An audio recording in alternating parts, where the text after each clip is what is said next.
Hello everyone, this is Gaurav Tripathi and you are watching the geography today. Examination में preparation start करने से आपकी success तक कुछ इंपॉर्टेंट विजिबल और इनविजिबल एलिमेंट्स आपकी मदद करते हैं। उनमें कुछ ह्यूमन भी होते हैं, जैसे आपके टीचर्स, आपके सीनियर्स या आपके मेंटर्स। लेकिन इनविजिबल थिंग्स में आपका खुद का जो विल पावर होता है वो आपको मोटिवेट भी करता है, और अगर आप उस विल पावर को छोड़ देते हैं या वो आपसे दूर होता है तो आप डिमोटिवेट भी हो जाते हैं। लेकिन इस बीच एक ऐसा इंपॉर्टेंट एलिमेंट होता है जो आपकी मदद हमेशा करता है, जब आप प्रिपरेशन कर रहे होते हैं तब भी, और जब आप सेलेक्ट हो जाते हैं तब भी। और वो इंपॉर्टेंट एलिमेंट है बुक्स। जब हम प्रिपरेशन कर रहे होते हैं तो जब फ्रेशर होते हैं उसके तब भी और उसके बाद भी, जब हम 1 या 2 साल प्रिपरेशन कर चुके होते हैं, बहुत सारे एस्पिरेंट ऐसे होते हैं कि जिनको तब भी डाउट्स रहता है कि कौन सी बुक्स पढ़ी जाए, किस बुक से परफेक्शन आएगा और कौन सी बुक्स हमारे एग्जामिनेशन में हमारे लिए सबसे ज़्यादा यूजफुल होगी या उसके कंटेंट हमारे लिए यूजफुल होंगे। तो ऐसे में अनडाउटेबली ये सभी एस्पिरेंट और टीचर्स मानते हैं कि एनसीईआरटीज बेस्ट होती हैं। लेकिन ये एनसीईआरटीज बेस्ट क्यों है, ये एनसीईआरटीज हमें कैसे हेल्प करती हैं, इन सब को लेकर के आज के वीडियो में हम डिस्कस करने वाले हैं।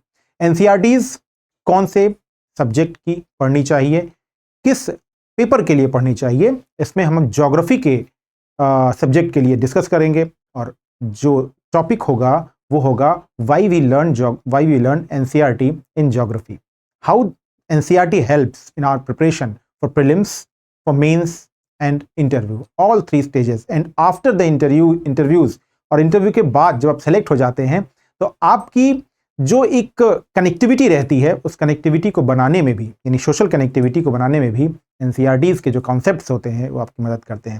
Let's start the class. शुरू करते हैं। टॉपिक है civil services and NCERT. Civil services में यूपीएससी हो या किसी स्टेट की सर्विसेज हो या जो सबऑर्डिनेट सर्विसेज हो, सब जगह एनसीईआरटी के कॉन्सेप्ट्स, एनसीईआरटी के फैक्ट्स और उसकी नॉलेज आपके लिए मैचलेस होती हैं, बहुत इंपॉर्टेंट होती हैं।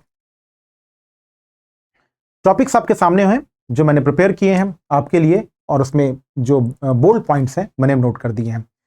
लिखा हुआ है इंपॉर्टेंस ऑफ एनसीईआरटी बुक्स, और स्पेशल जो पॉइंट है वो है ज्योग्राफी में। पहला पॉइंट जो है प्रीलिम्स के लिए, यानी जो पहला पड़ाव होता है प्रीलिम्स के लिए, तो प्रीलिम्स के लिए कैसे ज्योग्राफी हमारी हेल्प करती है, एनसीईआरटी की ज्योग्राफी बुक्स हमारी हेल्प करती हैं, वो देखते हैं। पहला पॉइंट है फाउंडेशन। You need foundation. एक फ्रेशर एस्पिरेंट को एक परफेक्ट और ताकतवर या बैलेंस्ड फाउंडेशन की जरूरत होती है, ताकि उस पे वो अपनी जो एनालिटिकल प्रोसेस है, एनालिटिकल सोच है, उसको डेवलप कर सके। तो एनसीईआरटी पहला काम क्या करती हैं, ये आपकी फाउंडेशन बेटर करती हैं। 6th, 7th, 8th, 9th और 10th, ये जो 6वीं, 7वीं, 8वीं और 9वीं, 10वीं की एनसीईआरटी है, ये आपके लिए एक बहुत बढ़िया फंडामेंटल स्ट्रक्चर प्रिपेयर करती हैं, जिसपे आप अपनी जो सोच है और जो राइटिंग स्किल है वो डेवलप कर सकते हैं। तो 6 से 10th अगर आप पढ़ रहे हैं तो 2-3 बार बुक्स को पढ़िए ज्योग्राफी में, तो आपकी जो फंडामेंटल प्रॉब्लम्स हैं वो दूर हो जाएंगे। दूसरा पॉइंट आता है conceptual clarity. This is the key.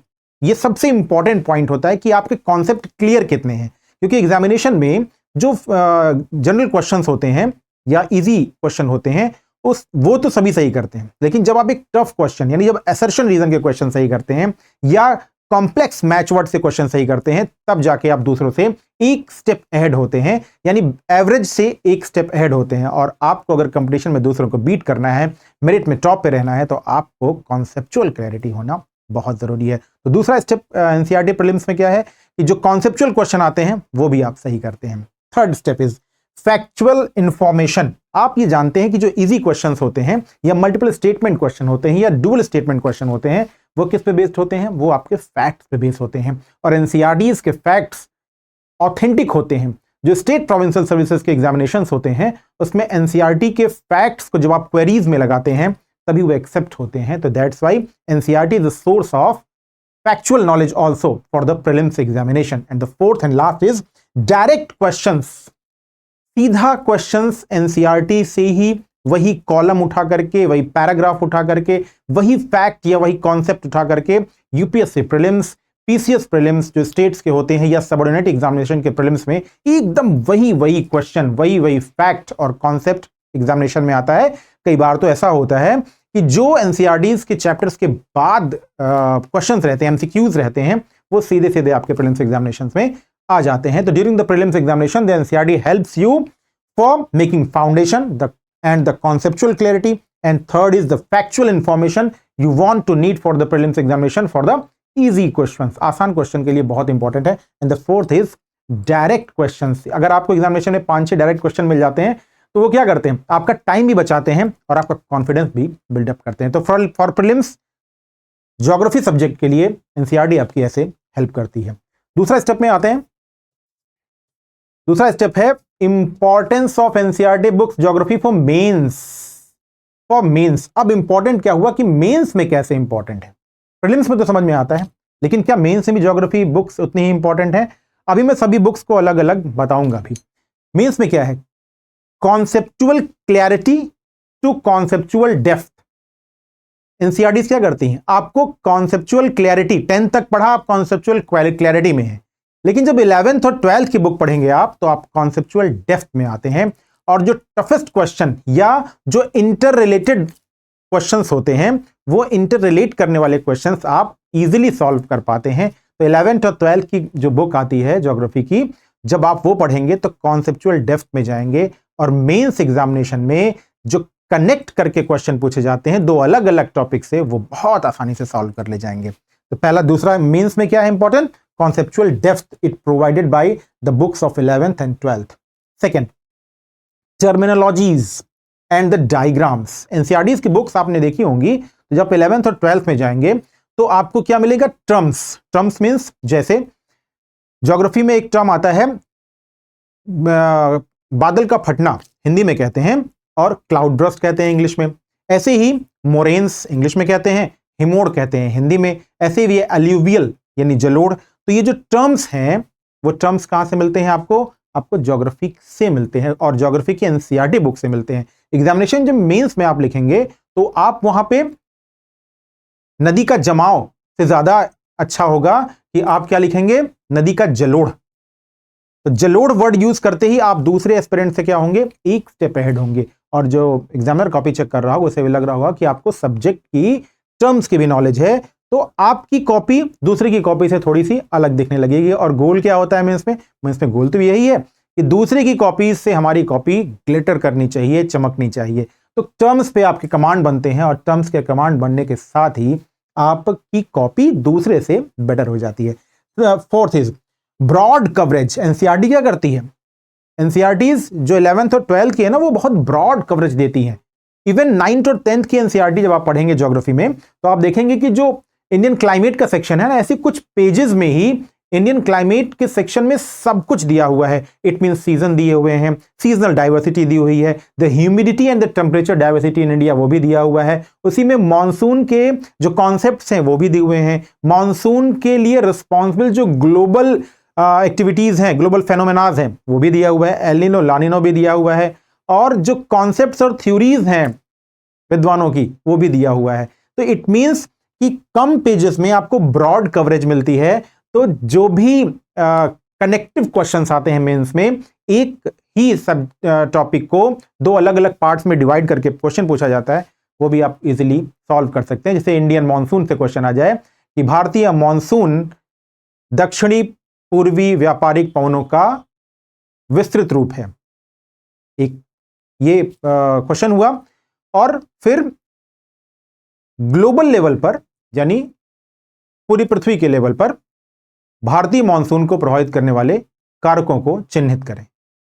अब यहां पे आपको दो अलग अलग चीजें हैं। पहला तो south east trade winds and Indian monsoon का कनेक्शन, और दूसरा the global impact, the global affective phenomenas की जो वैश्विक रूप से अफेक्ट करने वाली फेनोमेनाज हैं वो इंडियन मॉनसून को कैसे हिट करती हैं या कैसे हेल्प करती हैं। तो ये दोनों कैसे मिलेगा आपको, जब एक ही चैप्टर में ये सारी बातें लिखी होंगी। तो ये कहां से मिलेगा आपको, एनसीईआरटी से मिलेगा। फिर नेक्स्ट, केस स्टडीज। एनसीईआरटीज में आपने देखा होगा कि अक्सर बूझो तो जाने, हमने क्या समझा, किसी एक रेफरेंस को लेकर के वहां पे बातें लिखी होती हैं। किसी एक इंसिडेंट को, किसी एक एक्सीडेंट को, इन सब को मेंशन किया जाता है एक क्लिपिंग्स के फॉर्म में, एक फिगर के फॉर्म में, या एक फिगर प्लस क्लिपिंग के फॉर्म में, और इससे रेफरेंस आपको मिलता है। तो हमेशा से जब आप मेंस आंसर राइटिंग करते हैं, मेंस आंसर राइटिंग की जो सबसे इंपॉर्टेंट बात होती है कि आपने अपना स्टेटमेंट लिखा, लेकिन अपने स्टेटमेंट को क्लैरिफाई कैसे कर रहे हैं, क्या कोई रेफरेंस दे रहे हैं, क्या कोई एग्जाम्पल दे रहे हैं, और अगर एग्जाम्पल या रेफरेंस हाल फिलहाल का है तो बहुत इंपॉर्टेंट है, ये बहुत फेमस घटना उससे जुड़ी हुई है और आप उसका रेफरेंस दे रहे हैं, तो आपका जो क्वेश्चन होगा वो दूसरे से बेटर होगा। और ये क्लैरिटी कौन देता है? ये मेंस एग्जामिनेशन में आंसर राइटिंग की क्लैरिटी देता है एनसीईआरटी।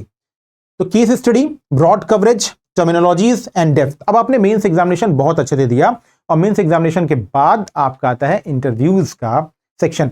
इन सब में जो ये एनसीईआरटी ज्योग्राफी की हैं, ये आपको ऐसे में भी बहुत हेल्प करती हैं, क्योंकि जो इकोलॉजी एनवायरनमेंट से रिलेटेड ऐसे होता है या जो डिजास्टर्स का ऐसे होता है, ये आपको ज्योग्राफी की बुक्स में मिलेगा और आप एग्जामिनेशन में बहुत अच्छा लिख पाते हैं जब आप इन डेप्थ और कॉन्सेप्चुअल क्लैरिटी वाली एनसीईआरटीज को पढ़ के आते हैं। साथ में फैक्ट भी होते हैं। अब देखिए इंटरव्यूज में एनसीईआरटीज कैसे हेल्प करती हैं। Importance of NCERT books geography in interview. ठीक, इंटरव्यू में क्या इंपॉर्टेंस है? देखिए, अब आपको इंटरव्यू में क्या होता है, मैन टू मैन आंसर देना है।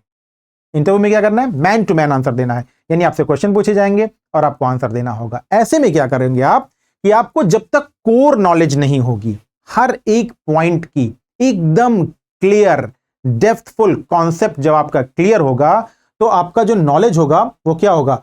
वो बहुत कोर, एकदम एग्जैक्टनेस। और इंटरव्यू में क्या चाहिए? आपको एग्जैक्टनेस चाहिए, इधर उधर की बातें नहीं करना है। यस यस हो रहा है या नो हो रहा है, और उसमें भी आपको क्या रहना है?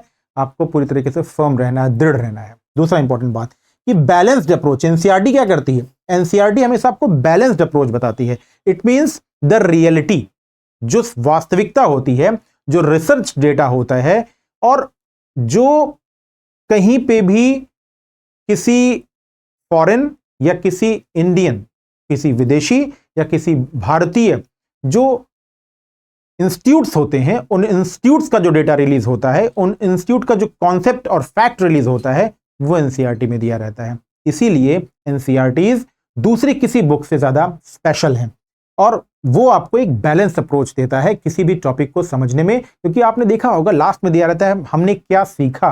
तो जब कभी जब कभी चैप्टर के बाद हमने क्या सीखा दिया रहता है, तो हम रिवाइज भी अच्छे से कर पाते हैं और पूरे लेसन को समझने में भी आसानी होती है कि क्या हमने सीखा या नहीं सीखा। तो balanced approach, what is truth, what is fact, what is correct, what is recent, and the clarity of the chapter also. फिर आता है linkage with current affairs. Linkage with current affairs, NCERT की जो बुक्स रिवाइज होके आती हैं, उनमें आपने देखा होगा कि बुक्स में चैप्टर्स में ही कुछ पेपर्स की कटिंग लगाई जाती है। कई बार तो सीधे उन कटिंग से क्वेश्चन आ जाते हैं प्रीलिम्स और मेंस में। तो जो वो पेपर की कटिंग्स होती हैं, वो पेपर की कटिंग क्या होती है? हाल फिलहाल की बड़ी घटनाएं, नेचुरल फेनोमेनाज, नेचुरल डिजास्टर्स और कुछ नेचुरल फेनोमेना, डिजास्टर या कोई रिपोर्ट्स होती है, उसकी क्लिपिंग्स वहां पर लगी होती है। जैसे एचडीआई की रिपोर्ट या कोई रिसेंट थ्योरीज आई हो तो वो लिखी होती हैं। तो ऐसे जो rankings, theories, concepts recent years में हुए होते हैं, उसकी पेपर कटिंग या उसका कोई हेडिंग वो एनसीईआरटीज के चैप्टर्स में लगाया जाता है, जिससे क्या होता है आप करंट से भी करेक्टली लिंक्ड रहते हैं। तो ये इंपॉर्टेंस है ज्योग्राफी के एनसीईआरटीज की। अब मैं फटाफट से देख लेते हैं हम कि कौन कौन सी बुक से आपको क्या क्या एडवांटेजेस मिलने वाले हैं।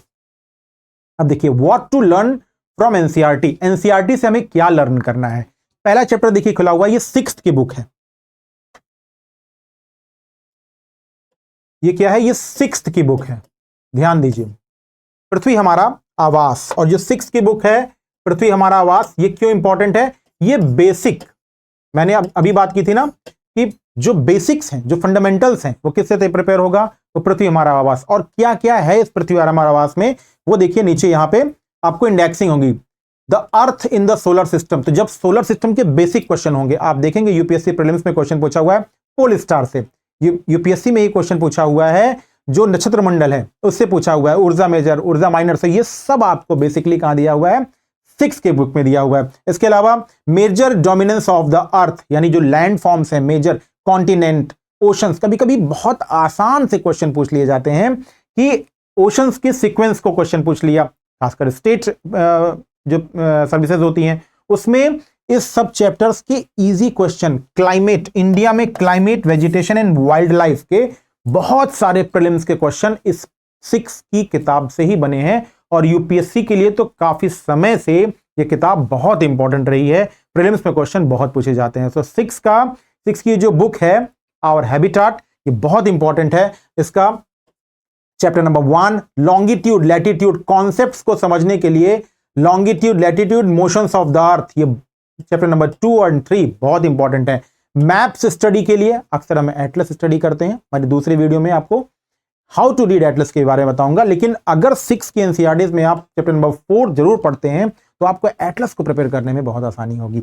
इसके अलावा major dominance earth, our country India, तो बेसिक्स फंडामेंटल अगर आपको प्रिपेयर करना है ज्योग्राफी का तो 6 की book is one of the best book. अगर आपने बहुत अच्छे से प्रिपेयर किया है तो हो सकता है यूपीएससी में आपको प्रीलिम्स में क्वेश्चन मिले या यूपीपीएससी दूसरे जो स्टेट एग्जामिनेशंस होते हैं उसमें आपको प्रीलिम्स में क्वेश्चन मिल जाए। आते हैं 6 की बुक के बाद book number 7।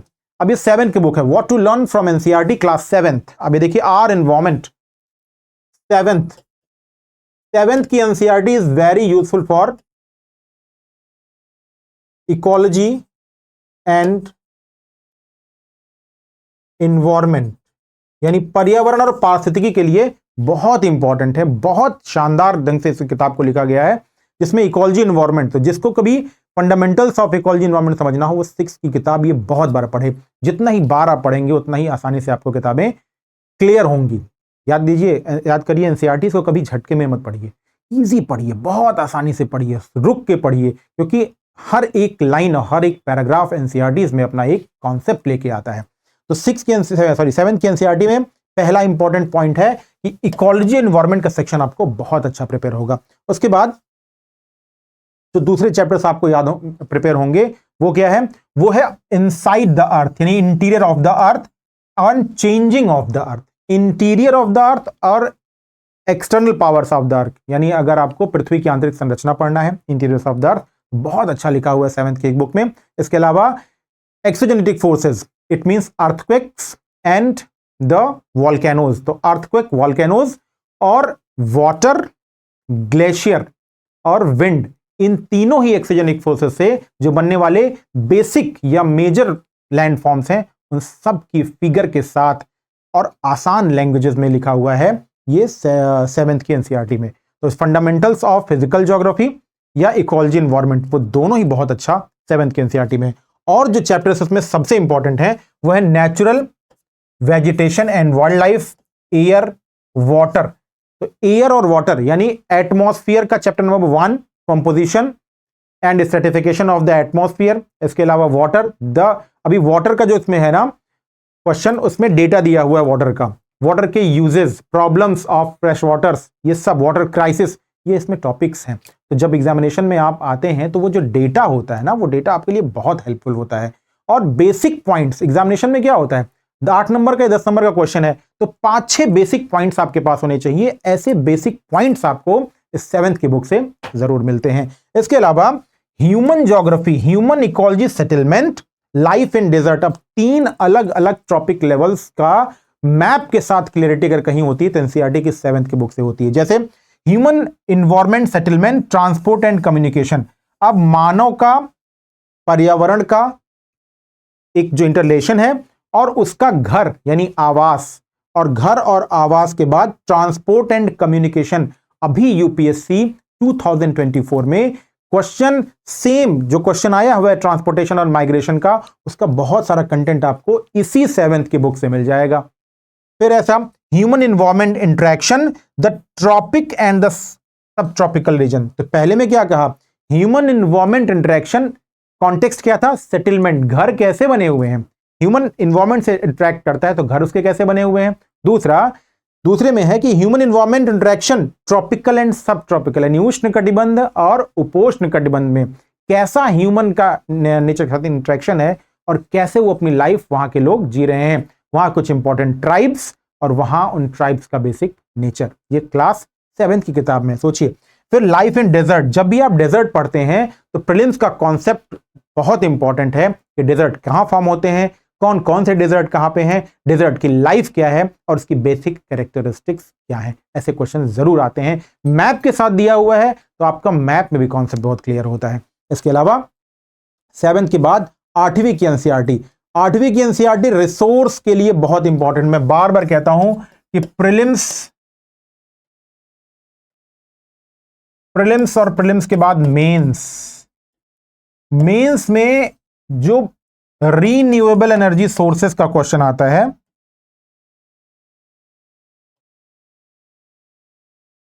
Renewable energy sources का क्वेश्चन आप जब इस 8वीं की रिसोर्स ज्योग्राफी की किताब को देखेंगे तो यहां पे देखिए एग्रीकल्चर, इंडस्ट्रीज, ह्यूमन, खनिज और शक्ति संसाधन, ये जो मिनरल्स और एनर्जी रिसोर्सेज हैं, आप जब इस चैप्टर को ओपन करेंगे तो आप देखेंगे कि वहां ब्रैकेट्स और कॉलम्स में लिखा हुआ है what are the problems and what are the advantages, समस्याएं और विशेषताएं या उसके लाभ। मान लिया सोलर एनर्जी का, तो सोलर एनर्जी की प्रॉब्लम्स एंड एडवांटेजेस, तो सीधा ऐसा मेंस में क्वेश्चन पूछता ही है what are the main problems of the renewable energy sources in India describe in the context of solar energy and wind energy, यानी सौर ऊर्जा और पवन ऊर्जा के बारे में जो रीन्यूएबल एनर्जी सोर्सेज की प्रॉब्लम है उसके बारे में लिखें। और ऐसा ब्रैकेट के साथ लिखा हो ना कि 4 आप इधर 4 इधर, तो 10 नंबर में 8 पॉइंट्स आप लिख रहे हैं 2 अलग अलग एनर्जी सोर्सेज के लिए, दैट इज गुड एनफ। तो ऐसा 8वीं की एनसीईआरटी में। फिर रिसोर्स और इंडस्ट्रीज का जो चैप्टर है वो फंडामेंटल प्रिपेयर करने के लिए बहुत अच्छा है, और इस प्रिपरेशन से यानी इस जो बुक है इसमें जो फंडामेंटल्स है रिसोर्स के और इंडस्ट्रीज के वो बहुत इंपॉर्टेंट है। और प्रीलिम्स जो स्टेट का प्रीलिम्स सर्विसेज होता है उससे बहुत सारे क्वेश्चन इस 8th की इंडस्ट्रीज और 8th के रिसोर्स वाली चैप्टर से पूछे जाते हैं। अब लास्ट में देखिए मानव संसाधन। मानव संसाधन का जो चैप्टर है वो सेंसस वाला चैप्टर है। सेंसस के चैप्टर में डेटा आता है, और जब सेंसस के चैप्टर में डेटा आता है तो प्रीलिम्स एग्जामिनेशन के लिए बहुत इंपॉर्टेंट होता है। डेटा के साथ कॉन्सेप्ट भी दिया हुआ है, डेटा के साथ टर्म्स भी दिए हुए हैं। तो कॉन्सेप्ट, डेटा एंड टर्म्स, ये तीनों चीजें आपको किससे मिलेंगी? Human resource. तो सेंसस या डेमोग्राफी का बहुत बेसिक नॉलेज जो है, जो बेसिक और फंडामेंटल नॉलेज है, वो आपको 8th की बुक से मिल रहा है। अब आते हैं 9th और 10th। 9th और 10th में क्या है? Basics of physical geography of India. Physical geography of India. Physical geography of India, भारत का भौतिक स्वरूप, one of the best book if you want to make your fundamental very strong, you should study this book twice और thrice. अगर आप बहुत मजबूत करना चाहते हैं अपना फंडामेंटल भारत के भूगोल के लिए, तो निश्चित रूप से आपको ये 9वीं की किताब जरूर पढ़नी चाहिए। फिजिकल ज्योग्राफी ऑफ इंडिया है, क्लाइमेट का सेक्शन एक्स्ट्रा ऑर्डिनरी है, बहुत अच्छा दिया हुआ है। इसके लिए भारत के पड़ोसी देशों के साथ उसकी जो फिगर्स हैं वो बहुत इंपॉर्टेंट हैं। और इसमें एक चैप्टर है इंडिया में, वो है natural vegetation and wild life. Natural vegetation and wild life, इसमें से आपको स्टेट प्रीलिम्स में हमेशा क्वेश्चन मिलेंगे, आपको यूपीएससी प्रीलिम्स में क्वेश्चन हमेशा मिलेंगे। तो if you study the book from 6th to 10th, prelims आपके लिए बहुत हेल्पफुल होगा, बहुत आपकी पकड़ में होगा, बहुत कैच में होगा जब आप 6 से 10th की एनसीईआरटी पढ़ते हैं कि फंडामेंटल्स एकदम क्लियर, कॉन्सेप्चुअल क्लैरिटी एकदम परफेक्ट होती है, डेप्थ नॉलेज एकदम परफेक्ट होता है। और ऐसे में पॉपुलेशन, आप देखिए 8 की किताब में क्या दिया हुआ था? ह्यूमन रिसोर्स, उसमें सेंसस दिया हुआ था, कुछ टर्म्स दिए हुए थे, डेमोग्राफिक स्टेटस दिया हुआ था, और अब देखिए पॉपुलेशन एग्जैक्ट लिख दिया, पॉपुलेशन लिख दिया है। तो इंडिया में सेंसस, इंडिया में अलग अलग जो पॉपुलेशन का स्ट्रक्चर है वो दिया हुआ है, तो कॉन्सेप्ट को आपको और बेहतर करता है। इसके अलावा geography of Jammu Kashmir and Ladakh, ये एक चैप्टर और ऐड किया है। तो मैंने क्या कहा था कि आपको करंट से रिलेट करके रखता है। तो geography of Jammu Kashmir and Ladakh, ये भी बहुत इंपॉर्टेंट चैप्टर है। इसके अलावा drainage, physical features of India, size and location, climate, ये सब तो बेसिक्स हैं, लेकिन ये बेसिक्स टू एडवांस हैं। आप 9th की बुक खोलिए एनसीईआरटीज, तो आपको बेसिक टू एडवांस नॉलेज मिलेगा ज्योग्राफी ऑफ इंडिया के लिए। अब इसके बाद मैंने कहा कि आप, और ये 10वीं की किताब, ये economic geography of India, economic geography of India यानी भारत का आर्थिक भूगोल अगर आपको पढ़ना है, चैप्टर्स देखिए। रिसोर्स एंड डेवलपमेंट बहुत इंपॉर्टेंट, भारत के सारे रिसोर्सेज पॉइंट करके फिगर के साथ दिया हुआ है, तो आप इजीली मेमोराइजिंग कर सकते हैं, बहुत टाइम तक याद रख सकते हैं। इतना कॉन्सेप्ट, इतना अच्छा फिगर किसी बुक में आपको नहीं मिलेगा। जो भी बुक आपके पास है, कोई भी बड़ी से बड़ी किताब, बड़े से बड़े राइटर की किताब होगी, उसमें भी इतना अच्छा फिगर, इतना कलरफुल फिगर, इतनी एग्जैक्टनेस, क्लैरिटी के साथ नहीं दिया हुआ है। फिर forest and wildlife mains का बहुत important, water resource agriculture mains में, अभी मैं पेपर देख रहा था यूपीएससी 2024 का, उसमें सेम इसी water resource agriculture mineral energy से डायरेक्ट क्वेश्चन लाइन खींच करके दे दिए गए थे। आप देखेंगे ये लाइन से ये क्वेश्चन आया हुआ है, ऐसे क्वेश्चन यहां पर आए हुए हैं पेपर 2, पेपर 3, 2 नहीं, पेपर 3 में और पेपर 1 में। फिर मैन्युफैक्चरिंग इंडस्ट्रीज, नेशन इकोनॉमी, ये देखिए लाइफलाइंस ऑफ नेशनल इकोनॉमी, राष्ट्रीय जो अर्थव्यवस्था है वो कैसे ज्योग्राफी और रिसोर्स से जुड़ी हुई है। तो जो मेंस में कनेक्टेड वाले क्वेश्चन आते हैं ना, वो यहां से सॉल्व होते हैं। तो 10th की ये बुक आपके लिए बहुत इंपॉर्टेंट है। अब इसने क्या किया, 6th, 7th, 8th, 9th, 10th की बुक ने आपके फंडामेंटल को बहुत स्ट्रांग बना दिया है। अब आप चाहते हैं कि कुछ और परफेक्शन लाया जाए, यानी एकदम लास्ट पंच जो मारा जाए, तो लास्ट पंच आप हिट कैसे कर सकते हैं? आप लास्ट पंच हिट करेंगे इन 2 बुक से। पहली book fundamentals of physical geography, ये 11th की बुक है, 11th की बुक है फंडामेंटल्स ऑफ फिजिकल ज्योग्राफी। जो आपने अभी तक फंडामेंटल्स पढ़े थे 6th की किताब में और 7th में पढ़े थे, तो 6, 7th में जो फंडामेंटल्स पढ़ा था उसका परफेक्शन आपको मिलेगा कहां पे? इस 11th की बुक में, जिसका नाम है फंडामेंटल्स ऑफ फिजिकल ज्योग्राफी। बहुत शानदार किताब है fundamentals of physical geography. Geography की बहुत शानदार किताब है, शानदार इस ढंग से है कि यूजीसी नेट और जेआरएफ या हायर एजुकेशन का भी जो एस्पिरेंट होता है, वो अपने फंडामेंटल्स और बेसिक्स को फिर से क्लियर करने के लिए इस किताब को पढ़ता है, और कंसाइज वे में, बहुत कम पेजेस में, बहुत अच्छा नोट्स, एकदम नोट्स फॉर्म में आपके पास है कि आप ऐसे स्टेटमेंट पढ़ते चले जाएंगे और आप क्लियर हो जाएंगे, आपका कॉन्सेप्ट क्लियर हो जाएगा। तो कॉन्सेप्ट को क्लियर से लेकर के एडवांस लेवल पर प्रिपेयर करने के लिए, फिजिकल ज्योग्राफी के लिए one of the best book, I always recommend this book, fundamentals of physical geography. जब मेरे पास पीजी का बच्चा आता है हायर एजुकेशन या यूजीसी की प्रिपरेशन के लिए, तो मैं उससे कहता हूं कि पहले जाइए, वो एडमिशन लेने आता है, मैं कहता हूं उससे पहले जाइए, आप फंडामेंटल्स ऑफ फिजिकल ज्योग्राफी पढ़िए, और जब आपकी कैपेसिटी हो कि आप 15 दिन में इस किताब को बहुत अच्छा प्रिपेयर कर लेंगे, तो मैं आपके लिए प्रिपेयर रहूंगा कि आपको पढ़ाने के लिए। तो बहुत इंपॉर्टेंट बुक है फंडामेंटल्स ऑफ फिजिकल ज्योग्राफी। भौतिक भूगोल के सिद्धांत जितने भी आपको हैं, चाहे वो क्लाइमेट से रिलेटेड हो, इकोलॉजी एनवायरनमेंट से रिलेटेड हो, ओशन करेंट्स तैयार करने के लिए one of the best book. आपको ओशन डिपॉजिट्स का जो सेक्शन है या ओशन रिसोर्सेज का सेक्शन है, वो सब इससे बहुत अच्छा प्रिपेयर हो जाता है। फिर देखिए, अब यहां मानव भूगोल के मूल सिद्धांत, आपको माइग्रेशन पढ़ना हो, यूपीएससी 2024 पेपर 1 माइग्रेशन का क्वेश्चन आया है, और आप क्वेश्चन उठाइए और ये बुक उठाइए, आपका पूरा कॉन्सेप्ट सॉल्व हो जाएगा। इसके अलावा अगर आपको सेंसस, डेमोग्राफी सॉल्व करना हो, मानव भूगोल के मूल सिद्धांत बहुत आसानी से। फंडामेंटल्स आपको कहां से मिलेंगे ह्यूमन ज्योग्राफी के? आपको 7th की बुक से मिलेंगे, और जब 8th की बुक से मिलेंगे फंडामेंटल्स ऑफ ह्यूमन ज्योग्राफी, और जब आप 9th में ज्योग्राफी ऑफ इंडिया प्रिपेयर करते हैं, तो उन दोनों को कनेक्ट करने में, याद रखिए मानव भूगोल के मूल सिद्धांत ये 12th की बुक है। अभी 11th में 2 किताबें और हैं, एक भारत के भूगोल से रिलेटेड जो उसके इकोनॉमिक कंडीशंस वाली है, लेकिन चूंकि आपने 10th में पढ़ रखी हैं तो उसी को थोड़ा सा अपग्रेड किया है, लेकिन आप अगर 10th वाली पढ़ रहे हैं तो बहुत आसानी से काम चल जाएगा। फिर 12th में भी एक बुक है ह्यूमन ज्योग्राफी की, लेकिन ये बुक जो है वो मानव भूगोल के मूल सिद्धांत, ये 12th के लिए ये बहुत इंपॉर्टेंट है। इसमें आपको जितना डेमोग्राफिक स्टेटस वाला सेक्शन है, जितना माइग्रेशन का सेक्शन है, वो सब बहुत अच्छा प्रिपेयर हो जाता है, जो आपने 7th और 8th में पढ़ा हुआ था। तो एनसीईआरटीज आपको प्रीलिम्स, मेंस और इंटरव्यूज में इस तरह हेल्प करती हैं। और सिर्फ कौन सी किताब, सिर्फ पूरी एनसीईआरटी नहीं कि आपने ऐसे कह दिया कि एनसीईआरटीज आपको हेल्प करेंगी। एनसीईआरटीज के सभी अलग अलग सेक्शन, जब आप प्रिपरेशन करते हैं तो आपके पास क्या होता है, आपके पास सिलेबस होता है, और सिलेबस के अकॉर्डिंग, यानी ये टॉपिक प्रिपेयर करना है तो हमें इस बुक को जाना पड़ेगा।